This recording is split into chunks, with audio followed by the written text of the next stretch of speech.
तो projectile motion, कोई भी बॉडी को ना अगर हम लोग अर्थ के सरफेस से तिरछा फेंक दें, ऑब्लिकली फेंक दें, तो क्या होगा, कर्व पाथ को फॉलो करेगा। किस पाथ को? कर्व पाथ को। तो वैसे बॉडी को कहते हैं प्रोजेक्टाइल और उसके मोशन को कहेंगे प्रोजेक्टाइल मोशन। कोई भी बॉडी कहने का मतलब, जैसे मान लो का स्टोन ले लो, पत्थर ले लो, ज़मीन से उठाओ फेंक दो, या क्रिकेट के फील्ड में मान लो देखते हो बॉल को क्या करता है, प्लेयर दौड़ते उठाता और फेंक देता है, ठीक है ना। या मान लो कहीं से हम लोग क्या करेंगे, मिसाइल को तिरछा करके छोड़ते हैं। तो ये सब सारा चीज़ जो है ना, इसके अलावा और भी जो भी है, तो अगर जिसको हम लोग ऑब्लिकली फेंक दें, थ्रोन कर दें, तो कर्व पाथ को फॉलो करेगा। तो ऐसे बॉडी को हम लोग कहेंगे प्रोजेक्टाइल और उसके मोशन को कहेंगे प्रोजेक्टाइल मोशन। यानी when a body is throne obliquely near the earth surface it follows a curved path. Such a body is called a projectile and its motion is called projectile motion. अब देखो यहाँ से figure में जो है, मान लेते हैं इस पॉइंट O से, जिसको हम लोग कहेंगे पॉइंट ऑफ प्रोजेक्शन, जहाँ से मतलब फेंका गया, मान लेते हैं एक बॉडी को u वेलोसिटी से प्रोजेक्ट करते हैं, फेंकते हैं हॉरिजॉन्टल यानी एक्स एक्सिस के साथ थीटा एंगल बना करके ये बॉडी को फेंकेंगे इधर, लेकिन ग्रेविटेशनल फोर्स के कारण, ग्रेविटी के कारण ये कर्व पाथ को फॉलो करेगा और ए से होते हुए बी पर आके गिर जाएगा, फिर ग्राउंड पर, यानी उसी हाइट पर जहाँ से फेंका गया था। यू वेलोसिटी जिससे फेंका गया है उसका दो कंपोनेंट होगा, एक हो जाएगा एक्स एक्सिस के लॉन्ग यानी हॉरिजॉन्टल डायरेक्शन में यू कॉस थीटा, और बाई एक्सिस यानी वर्टिकल डायरेक्शन में यू साइन थीटा। बारी बारी से हम लोग यहाँ पर क्या करेंगे ना, हॉरिजॉन्टल मोशन और वर्टिकल मोशन के बारे में थोड़ा लिखेंगे, और इसके बाद फिर इम्पॉर्टेंट यहाँ पर कुछ फार्मूला निकालेंगे। 6 फार्मूला डिराइव करेंगे यहाँ पर इस प्रोजेक्टाइल मोशन से रिलेटेड। इसके बाद फिर एक और प्रोजेक्टाइल मोशन पढ़ेंगे जो कि मान लो किसी हाइट से फेंका जाता है। ये तो ग्राउंड से हो गया ना, ज़मीन से ज़मीन पर गिर रहा है, ज़मीन से फेंके तिरछा, कर्व पाथ को फॉलो किया, फिर उसी ज़मीन पर आ गया। अब मान लो किसी ऊंचाई पर है, जैसे मान लो किसी टावर के ऊपर से, किसी बिल्डिंग के छत के ऊपर से, या मान लो कोई हेलीकॉप्टर जा रहा है, ठीक है ना, वहाँ से कोई सामान गिराया, या फाइटर प्लेन है, ठीक है ना, जिससे बॉम्ब गिराया जाता है, तो बॉम्ब गिरा रहे हैं, तो वो सब भी एक प्रोजेक्टाइल ही होगा जो किसी हाइट से गिराया गया। कहाँ से? किसी हाइट से प्रोजेक्ट किया गया उसको। तो हम लोग दूसरा प्रोजेक्टाइल उसके बारे में भी जानेंगे। तो फिगर हो गया सबका। तो बारी बारी से लिखना शुरू करोगे। पहले horizontal motion,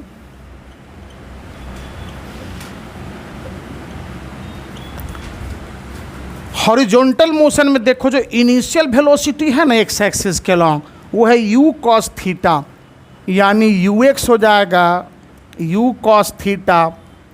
acceleration horizontal direction में एक्सेलरेशन होगा 0, कारण हॉरिजॉन्टल डायरेक्शन में किसी तरह का फोर्स नहीं लग रहा है। फोर्स यहाँ पर सिर्फ लग रहा है अर्थ के द्वारा, यानी ग्रेविटेशनल फोर्स, ग्रेविटी, जो कि वर्टिकली डाउनवर्ड डायरेक्शन में है। तो एक्सेलरेशन एक्स एक्सिस के लॉन्ग होगा 0, ठीक है ना, यानी एक्स एक्सिस के लॉन्ग एक्सेलरेशन क्या होगा 0। कारण लिख देते हैं यहाँ पर H, there is no force along horizontal। Final velocity Vx तुम लोग पढ़े थे, v is equal to u plus a t, पढ़े हो ना। तो Vx हो जाएगा you x plus a x t, u x हो गया यू कॉस थीटा, एक्स क्या हो जाएगा 0 इंटू टी। तो यहाँ से लिख दोगे Vx is equal to u cos theta. ध्यान से देखो, एक्स एक्सिस के लॉन्ग हॉरिजॉन्टल डायरेक्शन में इनिशियल वेलोसिटी भी यू कॉस थीटा है, फाइनल वेलोसिटी भी यू कॉस थीटा है। इसका मतलब हॉरिजॉन्टल कंपोनेंट ऑफ वेलोसिटी में किसी तरह का परिवर्तन नहीं होता है और ये हमेशा कांस्टेंट रहता है। तो लिख देंगे यहाँ से the horizontal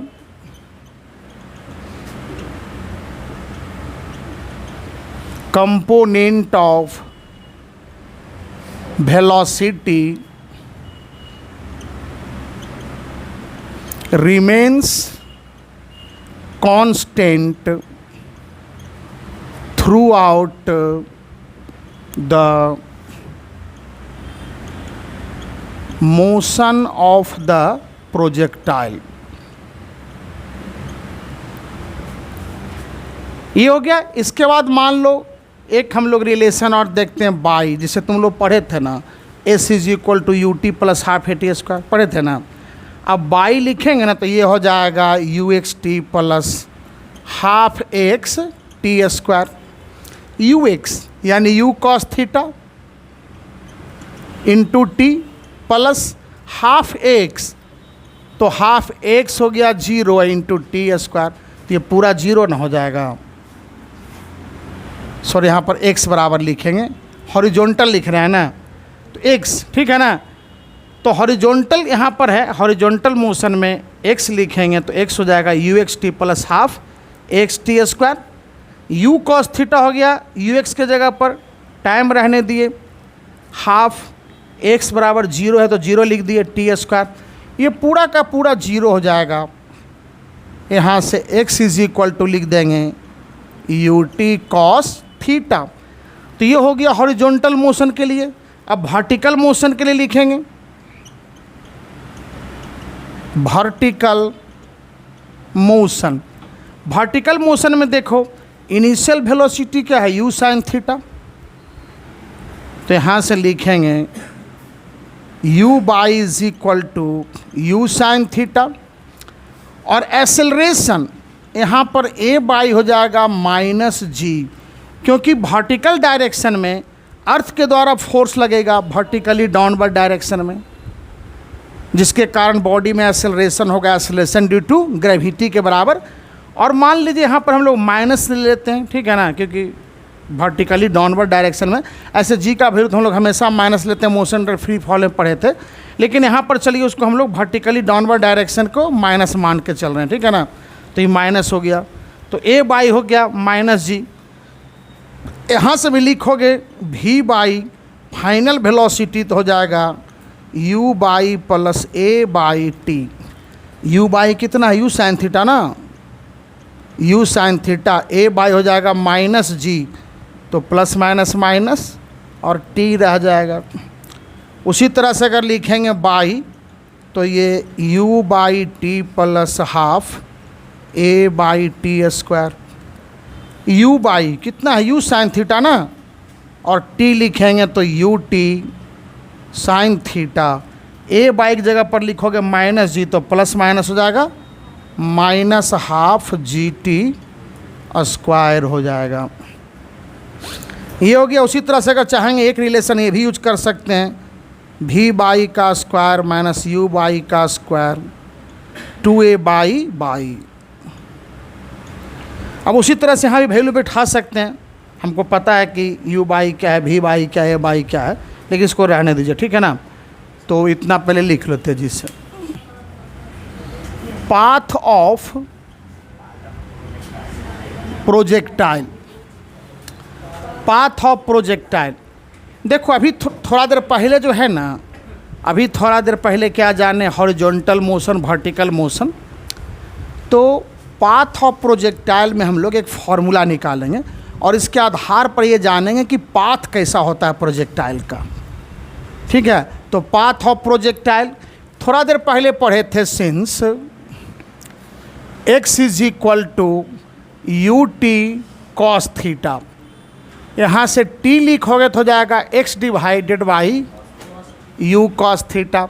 and vertical motion में y इज इक्वल टू पढ़े u t sine theta minus half g t square.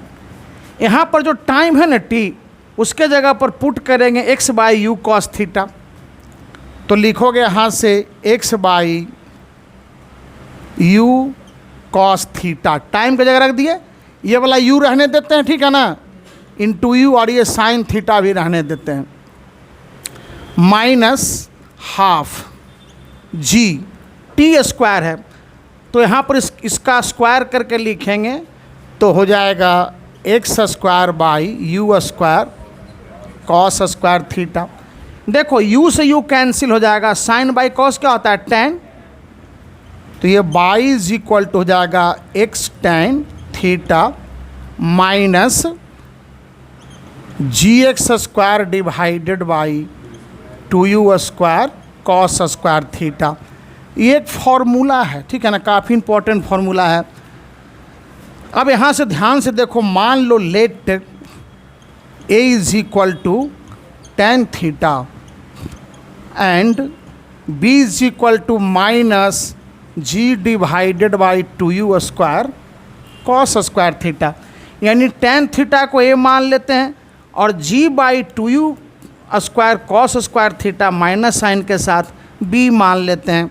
तो यहाँ से बाई इज इक्वल टू क्या हो जाएगा, बाई इज इक्वल टू हो जाएगा x plus b x square, n हो जाएगा एक्स स्क्वायर प्लस, है ना। देखो बाई इज इक्वल, सुन लो, y is equal to x plus b x square हो गया। इसको हम लोग इस रूप में लिख दिए। और ये जो इक्वेशन देख रहे हो ये लिखवाए थे equation of parabola, asymmetric parabola, यानी पैराबोला का इक्वेशन है। इसका मतलब ये जो फॉर्मूला देख रहे हैं ये पैराबोला के लिए हो गया, समझ गए। और ये किसके लिए है, पाथ के लिए है। इसका मतलब इस प्रोजेक्टाइल का पाथ कैसा हो जाएगा, पैराबोलिक पाथ। कैसा हो जाएगा, पैराबोलिक पाथ। तो लिख देंगे this is an equation of parabola. तो therefore path of projectile is parabolic path।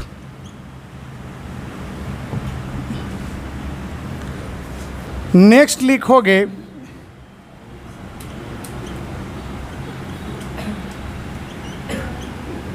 Time of flight, और इसको TF से डिनोट करते हैं, time of flight.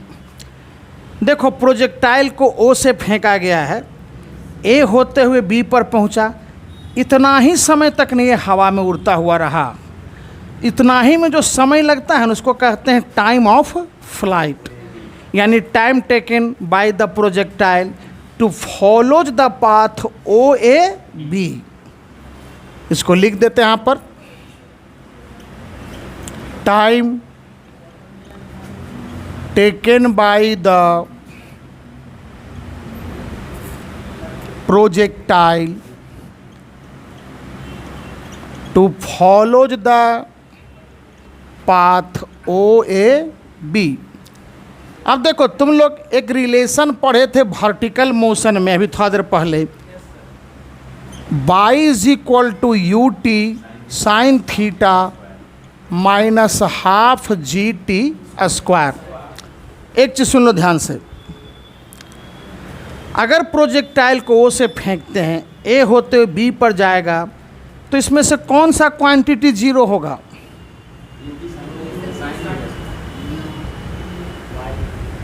By zero होगा, है ना। क्योंकि देखो जब O से फेंकोगे A होते B पर पहुंचेगा तो वर्टिकल हाइट हो जाएगा जीरो, ठीक है ना। क्योंकि अब तो आ गया एक्स एक्सिस पर, किस पर आ गया, एक्स एक्सिस पर। एक्स एक्सिस पर बाई का वैल्यू क्या होता है, ऐसे भी पढ़े होगा जीरो। एक्स एक्सिस पर बाई कोऑर्डिनेट जीरो होता है ना, पढ़े थे ना। तो यहाँ से जब प्रोजेक्टाइल मान लो बी पर पहुँचेगा तो बाई हो जाएगा zero. When the projectile reached at point B, then y is equal to 0। समझ गए, यानी when the projectile reached at point B, then y is equal to 0। और यहाँ से यहाँ तक जाने में समय कितना लगेगा, time of flight, and time हो जाएगा equal to time of flight, TF के बराबर। टाइम टी एफ के बराबर। अब देयरफॉर यहाँ से लिखेंगे बाई के जगह पर कर दोगे 0, यू टाइम के जगह पर time of flight U T F sine theta minus half g t F का स्क्वायर। ये क्वाड्रेटिक इक्वेशन है, द्विघात समीकरण। यहाँ पर 2 सॉल्यूशन होगा।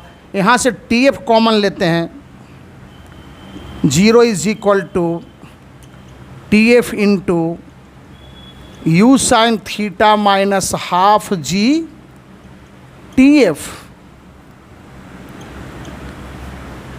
2 हो गया, 2 फैक्टर। ये जो ब्रैकेट के अंदर है इसके बराबर भी 0 और टी एफ के बराबर भी 0 होगा।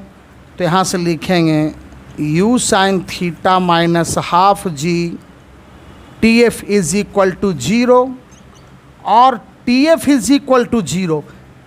जरा ध्यान से देखो, प्रोजेक्टाइल ओ से फेंकेंगे, ए होते हुए बी पर जाएगा और टाइम ऑफ फ्लाइट 0। संभव है? ऐसा संभव नहीं है। कुछ ना कुछ तो समय लगेगा, जितना समय लगे, लेकिन कुछ ना कुछ तो लगेगा ही। इसका मतलब ये संभव नहीं है, ये हो जाएगा नॉट पॉसिबल। तो पॉसिबल ये है। तो यहाँ से देखो u साइन थीटा उसको उधर ले जाओगे तो माइनस से plus half g t F, और यहाँ से लिखोगे T F time of flight तो 2u sine theta by g. ये हो गया फॉर्मूला टाइम ऑफ फ्लाइट के लिए। लिखो टाइम ऑफ मैक्सिमम हाइट। देखो प्रोजेक्टाइल को जब प्रोजेक्ट किया जाएगा ना तो एक मैक्सिमम हाइट पर ये पहुंचेगा, उसके बाद फिर वो नीचे आना शुरू हो जाएगा, उसका हाइट घटते घटते जाएगा, यानी इस कर्व पाथ को फॉलो करते फिर बी पर पहुंच जाएगा। तो हम लोग को निकालना है टाइम ऑफ मैक्सिमम हाइट, यानी मैक्सिमम हाइट ए पर पहुंचने में उसको कितना समय लगेगा। तो एक रिलेशन पढ़े थे, याद होगा अभी थोड़ा देर पहले, ठीक है ना, v y is equal to u sine theta minus g t. अब देखो जब प्रोजेक्टाइल मैक्सिमम हाइट पर पहुंचेगा ना तो वर्टिकल डायरेक्शन में जो फाइनल वेलोसिटी होगा इस पॉइंट पर आकर के क्या हो जाएगा v बाई 0। तो मैक्सिमम हाइट पर यानी at maximum height v y is equal to 0। और जब प्रोजेक्टाइल मैक्सिमम हाइट पर पहुंचेगा तो टाइम किसके बराबर, t हो जाएगा टाइम ऑफ मैक्सिमम हाइट यानी tm के बराबर, and t is equal to tm। Therefore 0 is equal to u sine theta minus g t m. इसको इधर ले आओगे तो प्लस हो जाएगा, g t m equal to u sine theta और टी एम हो जाएगा u sine theta by g. ये हो गया टाइम ऑफ मैक्सिमम हाइट के लिए। अब इस रिलेशन को देखो ध्यान से, थोड़ा ऐसे लिखेंगे, T M is equal to 1/2 into 2u sine theta by g. 2 से यहाँ डिवाइड किए, 2 से मल्टीप्लाई किए, कर सकते हैं ना ऐसा, फिर काट दोगे इतना ही रहेगा। लेकिन इतना करने से क्या हुआ, ये 2u साइन थीटा बाई जी है, किसका फॉर्मूला है, टाइम ऑफ फ्लाइट का। अभी लिखे थे टाइम ऑफ फ्लाइट। तो टाइम ऑफ मैक्सिमम हाइट हो गया हाफ टाइम ऑफ फ्लाइट। ये हो गया रिलेशन। हॉरिजॉन्टल रेंज मतलब हॉरिजॉन्टल डायरेक्शन में कितना दूर जाके प्रोजेक्टाइल गिरेगा उसके लिए फॉर्मूला निकालेंगे। देखो रेंज मतलब क्या हो गया, यहाँ से ओ से फेंका गया ना प्रोजेक्टाइल को, ए होते हुए बी पर पहुँचा, लेकिन हॉरिजॉन्टल रेंज यानी जो हॉरिजॉन्टल डायरेक्शन में डिस्टेंस है वो किसके बराबर है, ओ बी के बराबर। तो रेंज किसके बराबर हो जाएगा, ओ बी के बराबर। यहाँ से r इज इक्वल टू हो जाएगा ओ बी यानी डिस्टेंस ओ बी। समझ गए, सीधे ओ से बी का डिस्टेंस हो जाएगा r, हॉरिजॉन्टल रेंज। देखो एक फॉर्मूला पढ़े थे हॉरिजॉन्टल डायरेक्शन में जो हम लोग डिस्टेंस के लिए लिखे थे, x बराबर x is equal to u t cos theta. अब अगर मान लो x, ये जो डिस्टेंस x है, अगर रेंज के बराबर होगा तो वहाँ तक पहुँचने में प्रोजेक्टाइल को कितना टाइम लगता है, टाइम ऑफ फ्लाइट के बराबर। तो when x is equal to r, then t is equal to tf, यानी time of flight. Therefore r is equal to utf cos theta. यहाँ से क्या लिखेंगे, utf का वैल्यू हो जाएगा 2u sin theta by g into, वहाँ लिख दिए ऊपर में cos थीटा।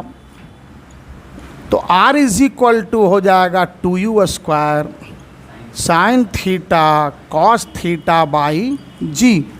तो ये एक फॉर्मूला हो गया।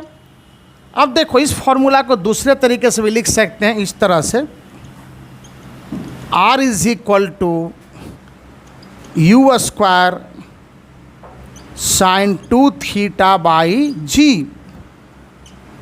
साइन 2 थीटा किसके बराबर होता है, 2 साइन थीटा कॉस थीटा के बराबर।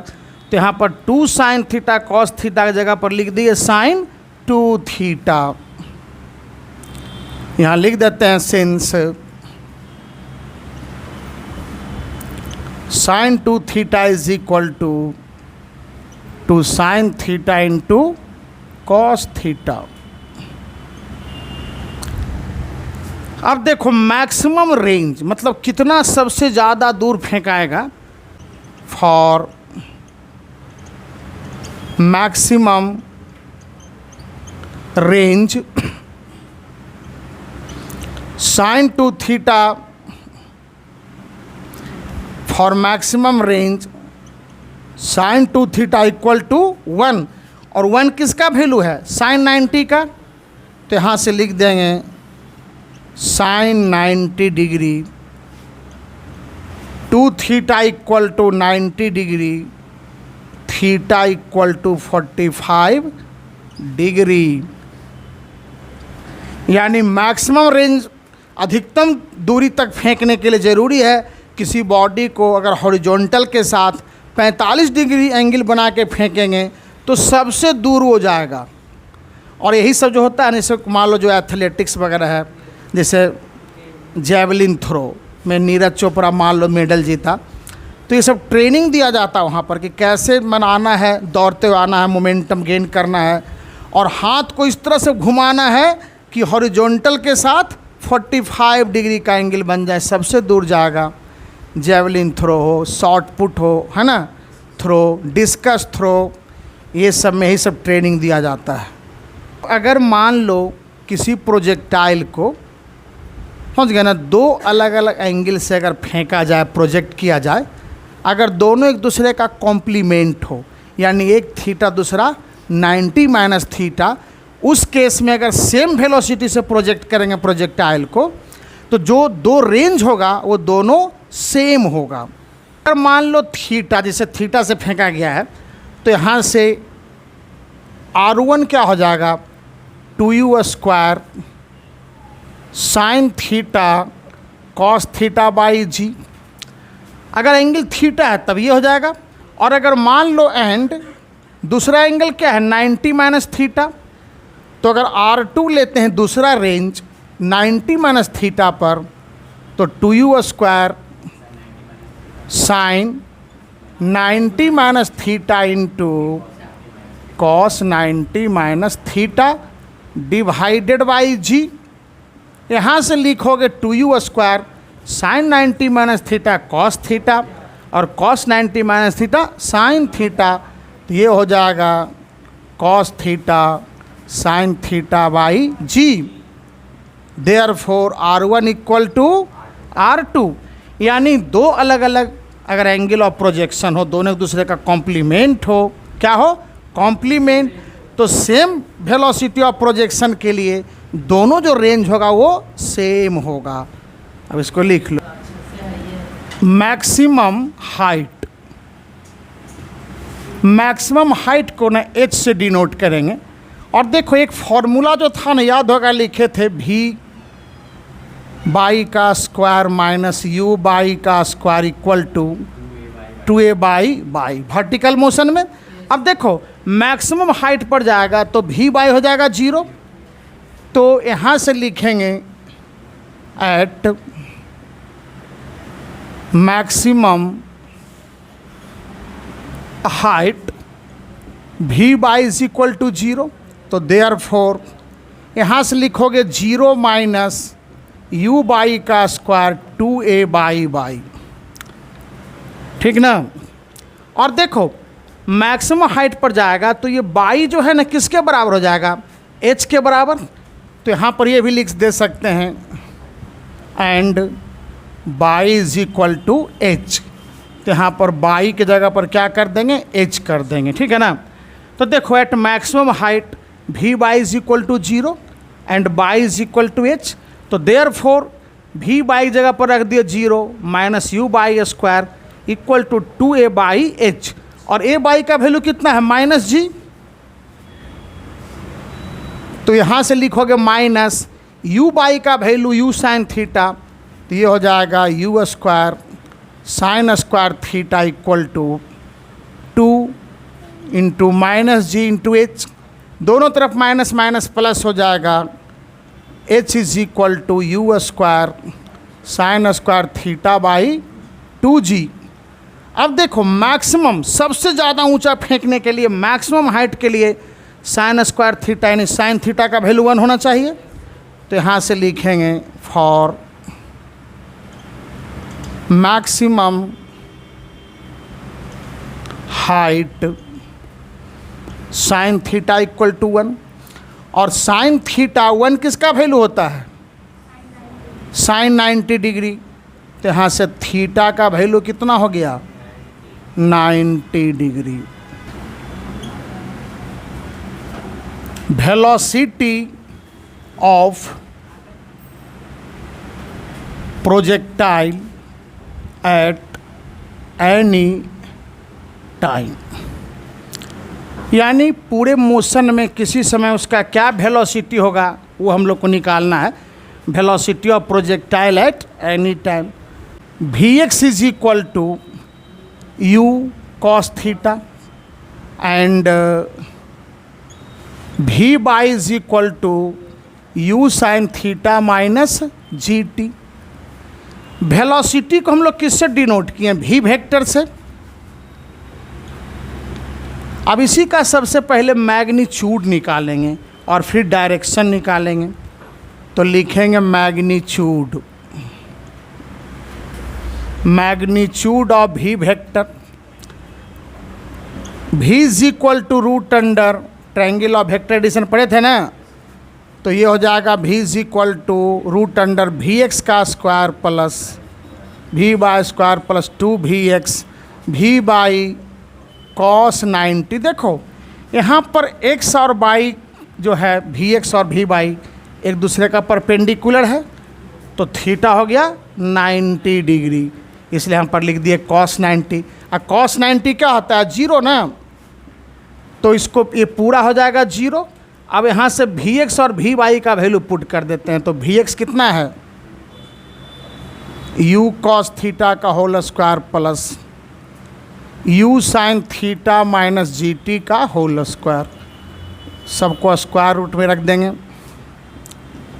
u square cos square theta, अब ये इसको a मान लो इसको b, तो a माइनस बी का होल स्क्वायर के रूप में आगे लिखेंगे, एक्सपेंड करेंगे, तो ये हो जाएगा u square sine square theta plus g square t square minus 2u g t sine theta. देखो इन दोनों में u स्क्वायर कॉमन हो जाएगा, तो रूट अंडर स्क्वायर रूट का साइन दे देते हैं, u square cos square theta plus sine square theta, u square common ले लिए, plus g square t square minus 2u g t sine theta. इसका वैल्यू कितना होता है cos square theta plus sine square theta 1, तो यहाँ से लिख दो therefore v is equal to root under u square plus g square t square minus 2u g t sine theta. ये हो गया मैग्नीट्यूड के लिए। अब अगर लिखेंगे डायरेक्शन ऑफ भी वेक्टर, मान लो वेलोसिटी जो है ना वी एक्स के साथ यहाँ पर जो है एंगल कितना बना रहा है, मान लेते हैं, चलिए अल्फ़ा मान लिए अल्फ़ा, तो वहाँ से लिख दोगे tan अल्फ़ा। tan होता है परपेंडिकुलर बाई बेस। अगर एंगल हम लोग वी एक्स के साथ लेंगे और यहाँ से अगर मान लो यहाँ से परपेंडिकुलर ड्रॉ करोगे तो ये वी बाई के पैरेलल हो जाएगा, तो परपेंडिकुलर हो जाएगा वी बाई और ये हो जाएगा वी एक्स, यानी ठीक हॉरिजॉन्टल में, यानी है ना बेस के लॉन्ग, क्योंकि एंगल यहाँ पर लिए हैं। तो ये हो जाएगा tan अल्फ़ा हो जाएगा v y divided by v x. और अगर अल्फ़ा के टर्म में लिखोगे तो क्या लिखोगे, tan inverse v y divided by v x. देखो यहाँ से वी बाई और वी एक्स का वैल्यू ऊपर में लिखा हुआ है, तो चाहो तो हाँ पुट कर देना, ठीक है ना। तो चाहो तो इसको ऐसे भी लिख सकते हो, alpha is equal to tan inverse u sine theta minus g t divided by u cos theta. तो ये हो गया डायरेक्शन के लिए फॉर्मूला। डायरेक्शन किसके साथ हो गया, तो वी एक्स यानी हॉरिजॉन्टल के साथ वहाँ जो लिए हैं, ठीक है ना, हॉरिजॉन्टल के साथ हो गया ये एंगल